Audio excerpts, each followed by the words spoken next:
44 günlük Vətən müharibəsi zamanı Gəncə şəhərinə atılmış İskəndər raketləri nəticəsində evləri dağılan, əmlaklarına ziyan dəyən və müxtəlif formada zərər çəkən bir qrup vətəndaş bildirir ki, dövlət başçısı İlham Əliyevin tapşırığına əsasən dəymiş ziyanın dövlət tərəfindən ödənilməsi nəzərdə tutulsa da, kompensasiya prosesi hələ də tam şəkildə başa çatdırılmayıb. Zərər çəkənlərin sözlərinə görə məsələnin icrası Şəhərsalma və Arxitektura Komitəsinə həvalə edilib.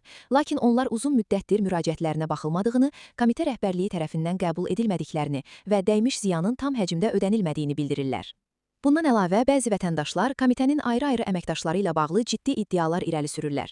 Onların sözlərinə görə kompensasiya məbləğinin yalnız bir hissəsi ödənilib, qalan hissənin isə vergi və ƏDV adı ilə tutulduğu bildirilib.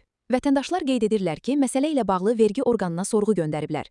Onların bildirdiyinə görə, aldıqları cavabda kompensasiya ödənişlərinin şəxslərin gəliri hesab edilmədiyi və buna görə də həmin vəsaitdən vergi və ya ƏDV tutulmasının qanunvericilikdə nəzərdə tutulmadığı qeyd olunub. Bununla yanaşı, zərər çəkənlər daha ciddi iddialar da səsləndirirlər. Onların sözlərinə görə, bəzi sənədlərdə onların adından saxta imzaların atıldığı iddia olunur. Həmçinin vətəndaşlar bildirirlər ki, onlara müxtəlif təzyiqlər göstərilib, böhtan xarakterli ittihamlar səsləndirilib və məsələ barədə danışmamaları, etirazlarını dayandırmaları üçün hədələr edilib. İddialara görə onlara kompensasiya məsələsinin artıq bağlandığı və bundan sonra hər hansı ödəniş edilməyəcəyi bildirilib.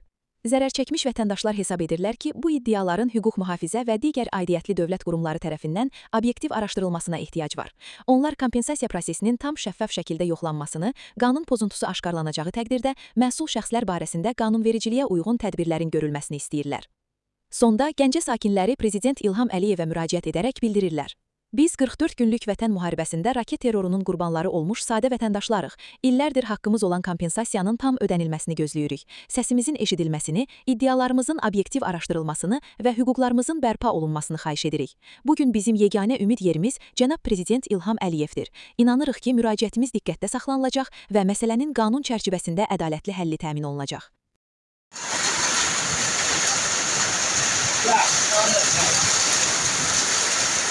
Orada dandırıyor, bak yukarını çek. Bak, tam tut sen de.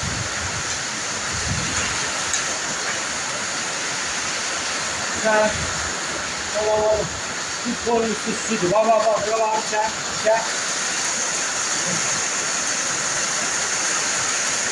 Bak, buraları çek. Çek, tam dandırıyor.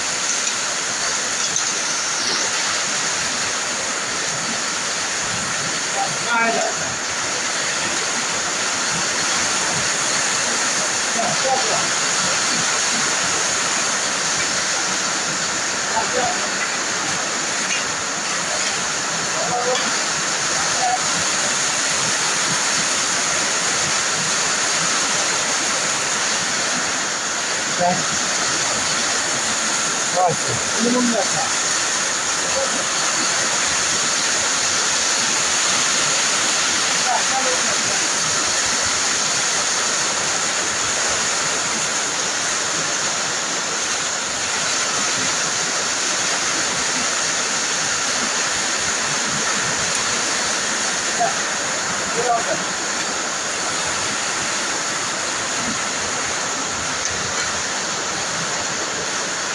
Ödünü de sen.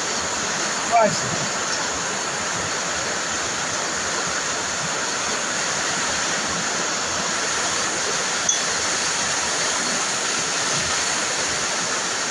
Allah'ın altını sen.